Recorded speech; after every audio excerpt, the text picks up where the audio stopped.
자, 여러분, 우리가 지난주에 찬양이 끝나면 어떻게 하기로 했죠? 자, 찬양이 끝났습니다. 아멘. 자, 하나님께 영광의 박수 올려드립시다.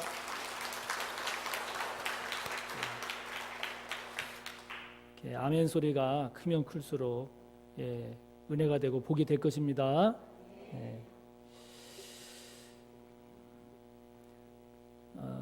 한 배에서 나온 자식이라 해도 야, 어쩌면 저렇게 이렇게 다를 수가 있냐, 이런 이야기를 우리가 종종 합니다. 사람마다 참 다르다 하는 거죠.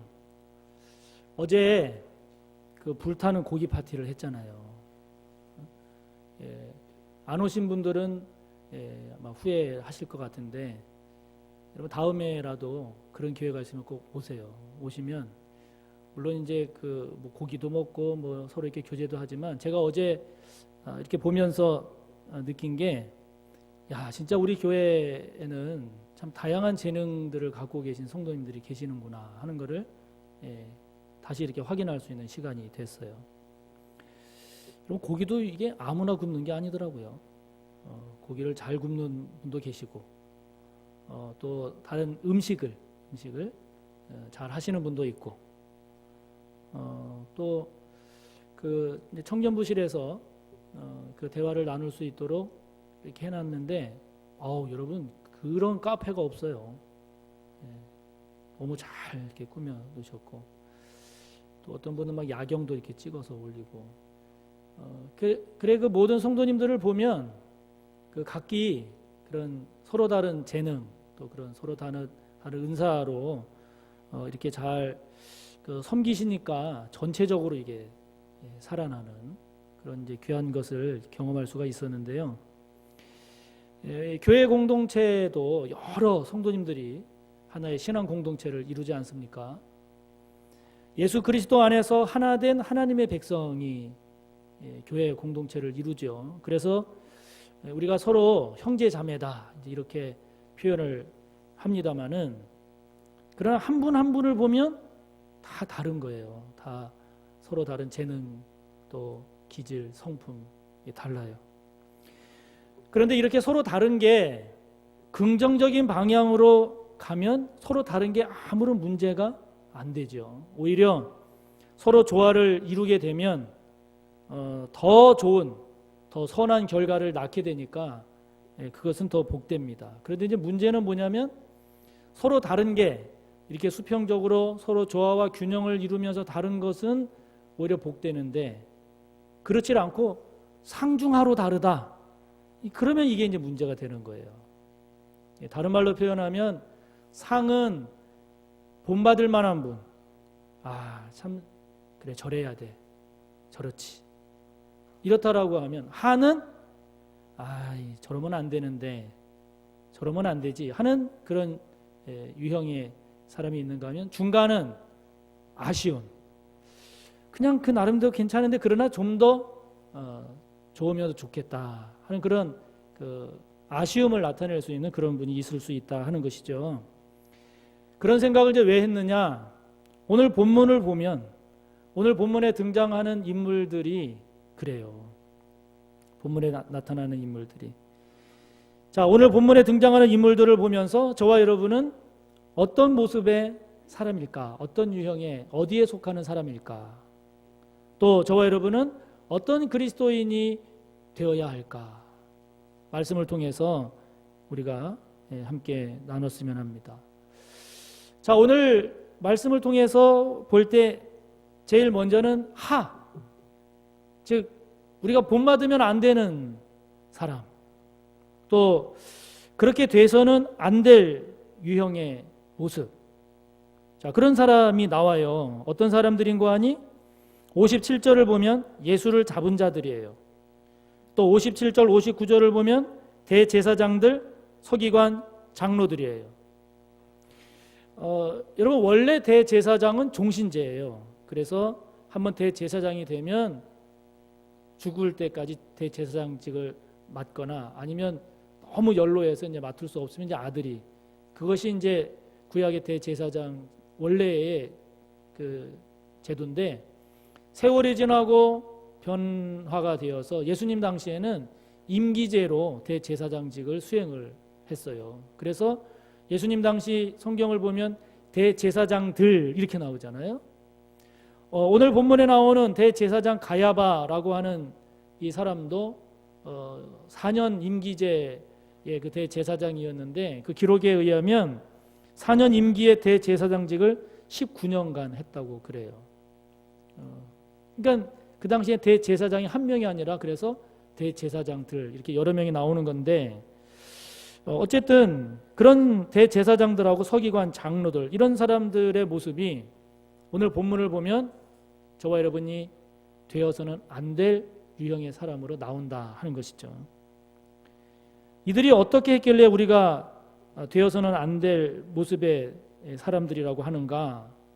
57절을 보면 이 사람들은 예수님을 잡아다가 공회로 끌고 갔어요. 59절을 보면 이들은 예수님을 죽이려고 거짓 증거를 찾았어요.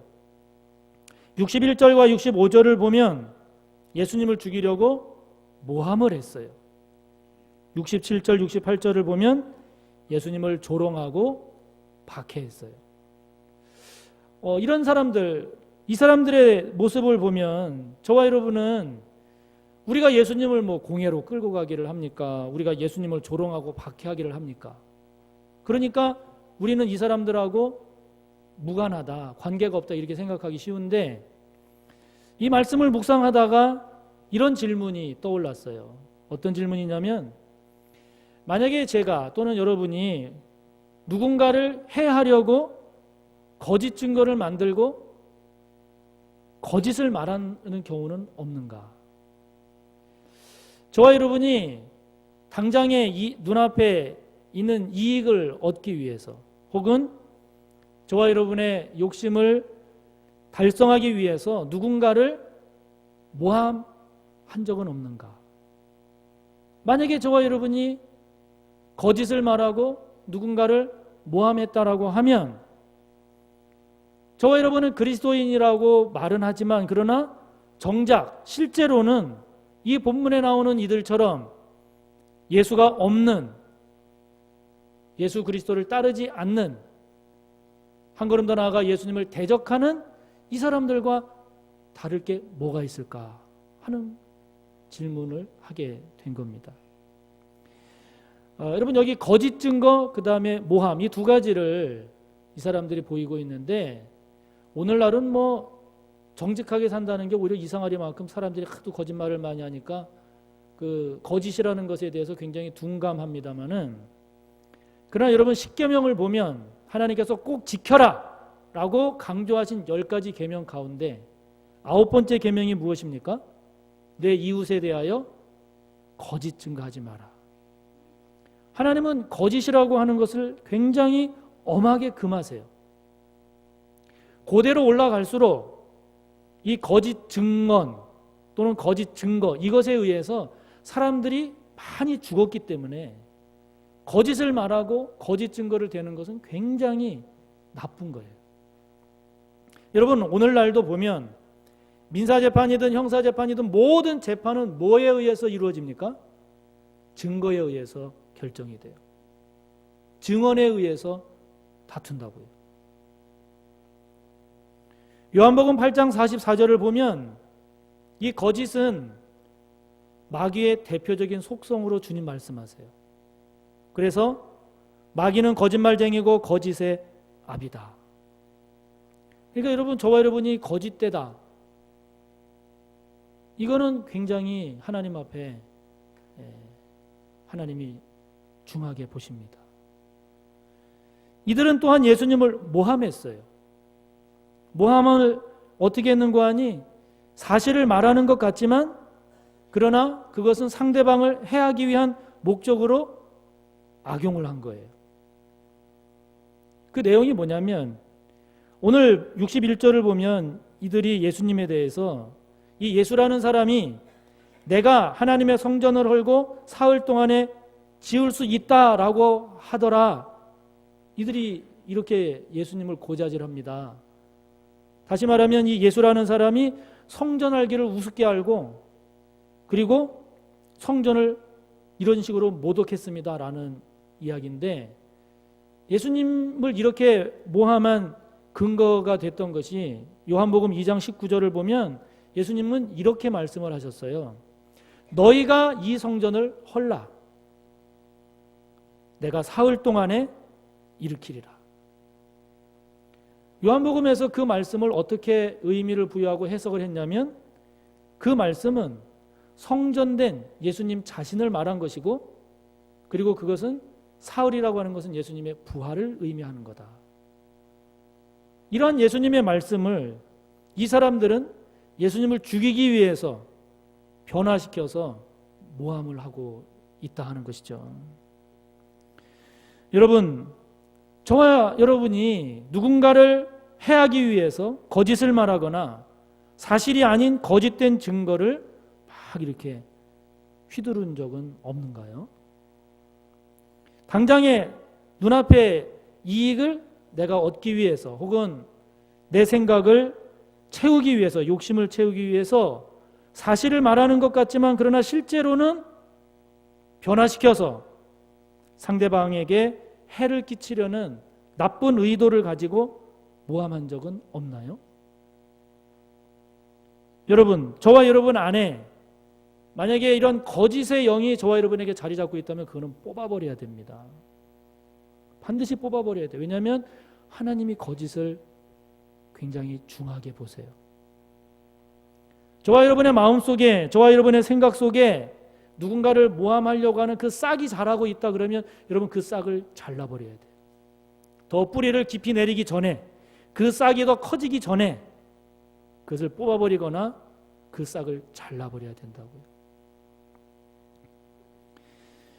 사랑하는 성도 여러분, 저와 여러분이 갖는 신앙의 인격이나 삶의 모습이 주님 걱정하시는 마귀가 아닌 주님을 닮아가는 진정한 그리스도인으로 꼭 나아가기를 진심으로 바랍니다. 두 번째, 오늘 본문에 나오는 사람들을 통해서 우리가 살펴볼 게 뭐냐면 중간에 가는 사람, 즉 아쉬운 유형이에요. 아쉬운 유형. 아쉬운 유형은 누구의 모습을 통해서 우리에게 다가오는가? 베드로예요. 베드로의 모습이 참 아쉬운 모습이에요. 자, 여러분 58절을 보세요. 58절을 함께 읽어봅니다.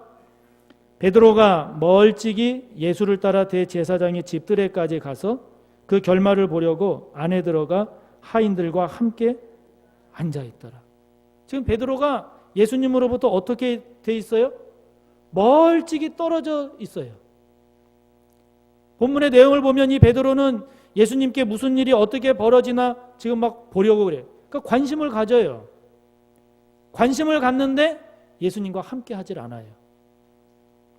이것은 무엇을 말하냐면 예수님의 영광에는 참여하려고 하나 그러나 예수님의 고난에는 동참하지 않으려는 모습이에요. 아쉬워요. 여러분, 그런 경우 있잖아요. 친구들끼리 뭐 야외를 가거나 아니면은 뭐 교회에서든 어디서든 어디 야외를 가서 이제 막 음식도 준비하고 텐트도 치고 함께 보낼 때 다른 사람들은 막 애쓰고 수고하면서 막 짐도 나르고 텐트도 치고 재료 가져다가 막 음식도 만들고 뜨거운 불에 막 땀 흘려가면서 고기를 구워서 한 상을 차렸는데 같이 가기는 했으나 아무것도 안 하다가 상 다 차리니까 와서 슬그머니 와서 아이고 상 잘 차렸네. 야, 참 음식 맛있다. 여러분, 그런 사람을 보면 같이 따라오기는 했으나 아쉬운 사람이에요. 아쉬워요. 요한복음 15장 4절을 보면 주님 말씀하세요. 내 안에 거하라. 나도 너희 안에 거하리라. 15장 9절을 보면 말씀하세요. 아버지께서 나를 사랑하신 것 같이 나도 너희를 사랑하였으니 나의 사랑 안에 거하라. 고린도전서 7장 24절을 보면 형제들아 너희는 각각 부르심을 받은 그대로 하나님과 함께 거하라. 요한일서 2장 27, 28절을 보면 너희를 가르치신 그대로 주 안에 거하라. 자녀들아 이제 그의 안에 거하라. 이는 주께서 나타내신 바 되면 그가 강림하실 때에 우리로 담대함을 얻어 그 앞에서 부끄럽지 않게 하려 함이라. 그러니까 주님은 베드로처럼 밖에 멀찍이 떨어져 있기를 원하시는 게 아니에요. 주님이 원하시는 것은 주 안에 거하기를 원하세요. 하나님 안에 거하기를 원하세요.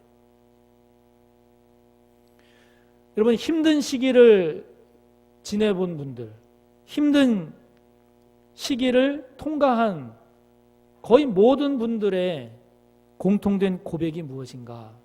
그것은 정말 힘들었을 때, 정말 어려웠을 때 무엇인가 얼마를 많이 해준 것보다 그 힘들었던 그 시기, 힘들었던 그 현장에 함께 있어준 사람이 너무 고마웠습니다. 그 힘든 그 시기, 정말 어려웠던 그때 함께 해준 그것이 큰 힘이 되었습니다. 그게 큰 위로가 되었습니다. 여러분, 거의 모든 분들이 고백하는 거예요. 어렵고 힘들수록 저와 여러분, 함께하는 저와 여러분이 되기를 바랍니다. 멀찍이 떨어져 있는 자가 아니라 그 힘든 현장에, 그 힘든 그때에 그럴수록 함께하는 저와 여러분이 되기를 축복합니다. 사람과의 관계도 그렇지만 주님과의 관계도 마찬가지라는 것입니다. 어렵다고, 힘들다고 주님으로부터 멀어지면 멀어질수록 저와 여러분의 회복은 더딘 거예요. 회복이 안 돼요. 어렵습니다. 어려울수록, 힘들수록, 아니라고 여겨질수록, 안 된다고 할수록 주님 안으로 들어가야 됩니다. 주님의 가슴 속으로 들어가야 되고, 주님의 마음 속으로 들어가야 되고, 주님이 짊어지신 그 십자가의 진리 속으로 들어가야 되고, 부활하신 그 주님의 부활의 권능과 영광 속으로 들어가야 되지, 베드로처럼 멀찍이 떨어지면 안 된다는 거예요. 주님의 마음을 묵상하면서 주님 안으로, 주님의 생각을 묵상하면서 주님 안으로, 주님과 대화하면서 주님 안으로, 주님과 씨름하면서 주님 안으로, 저와 여러분 안에 계시는 성령의 은혜를 구하면서 주님께로, 주님 안으로, 주님 속으로 들어가야 된다 하는 거예요. 그렇게 될 때 저와 여러분 안에서는 저와 여러분과 함께하는 그 주님으로부터 오는 평안이, 주님으로부터 임하는 위로가, 주님께서 주시는 지혜가, 주님으로 말미암는 용기와 담대함이 주님의 은혜로 인한 회복과 치유의 역사가 우리 가운데 일어난다 하는 것입니다. 할렐루야. 사랑하는 성도 여러분, 베드로처럼 예수님 안으로 들어가지 못하고 예수님으로부터 멀찍이 떨어져 있는 것과 같은 저와 여러분의 모습 없습니까? 예수님 밖이 아닌 주님 품으로, 주님의 가슴 속으로 들어가고 또 들어가는 저와 여러분이 꼭 되시기를 축복합니다. 오늘 본문 속에서 우리가 마지막으로 하나 더 살펴볼 모습, 상 위에 있는, 다시 말하면 우리가 되어야 할 모습, 본받아야 할 모습, 그것은 누구의 모습으로 나옵니까?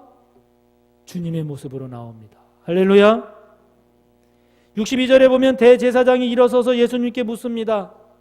아무 대답도 없느냐? 이 사람들이 너를 치는 증거가 어떠하냐?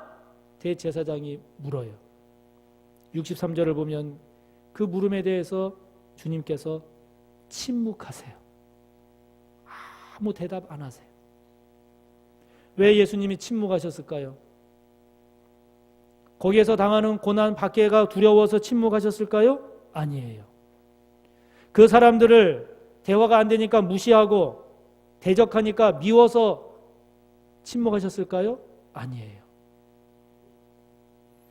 예수님이 하시는 말씀을 이들이 이해하지 못하니까 더 예수님께서 자세하게 설명할 필요가 없으셔서 침묵하셨는지 모릅니다.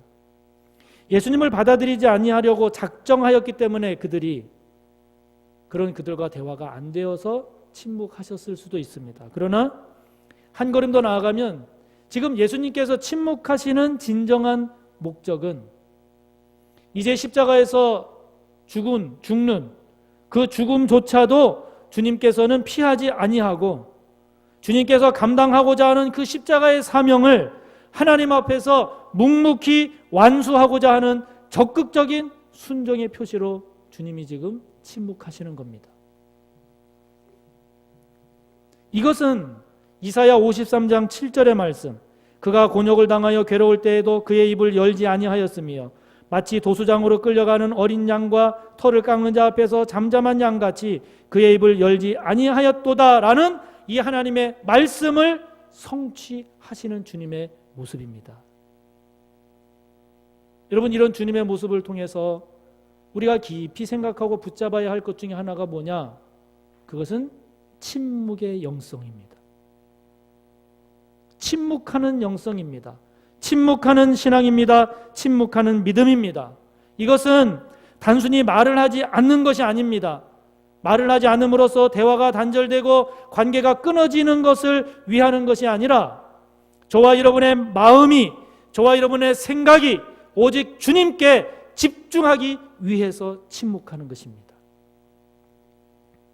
여러분, 우리는 얼마나 주변 사람들로 인해서 실망할 때가 많습니까? 사람들로 인한 상처가 저와 여러분 가운데 얼마나 많습니까? 뿐만 아니라 저와 여러분을 둘러싼 환경 때문에 그 환경을 보면서 얼마나 낙심하는 경우가 많습니까?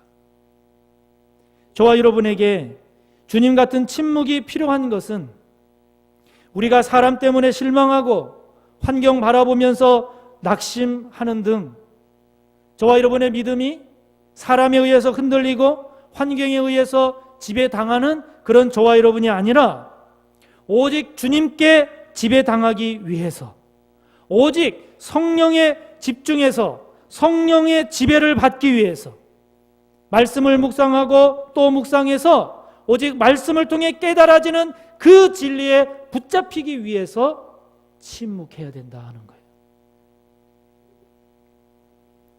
우리가 주님처럼 침묵하는 것은 우리의 믿음이, 우리의 삶이 내 주변의 사람 때문에 하고 사람 때문에 안 하고 이게 아니라 내 주변의 환경이 좋으니까 하고 나쁘니까 안 하고 이게 아니라 우리가 침묵하는 목적은 지금 이 순간 주님은 내게 무엇을 원하시는가? 지금 이 순간 나는 주님께 어떤 사람이어야 하는가? 지금 이 순간 나는 주님 앞에서 무엇을 어떻게 해야 하는가? 이것을 깊이 살펴서 주님이 그렇게 하셨듯이 하나님 앞에서 묵묵히 해야 할 일을 하고 주님처럼 하나님 앞에서 묵묵히 걸어가야 할 그 길을 걷고 주님처럼 하나님 앞에서 품어야 할 마음을 묵묵히 품고 나아가기 위함입니다. 사랑하는 성도 여러분, 거짓을 말하지 맙시다. 모함하지 맙시다. 주님을 멀찍이 떨어져 따라가지 맙시다. 오늘 주님처럼 침묵하는 가운데 오직 주님 안에 거하고 오직 거룩한 하나님의 사람으로 주님과 함께 동행하며 사는 저와 여러분이 꼭 되시기를 주님의 이름으로 축복합니다. 주님, 우리에게 거짓의 뿌리를 뽑아주시고 모함의 싹이 자라지 않게 하옵소서. 주님, 주님으로부터 멀리 떨어져 따라가는 저희들 되지 말게 하시고 침묵하는 가운데 주님께 집중하는 가운데 주님 속으로 주님과 함께 걸어가는 저희들 되게 하옵소서. 예수님의 이름으로 기도합니다. 아멘. 성찬식을 거행하도록 하겠습니다.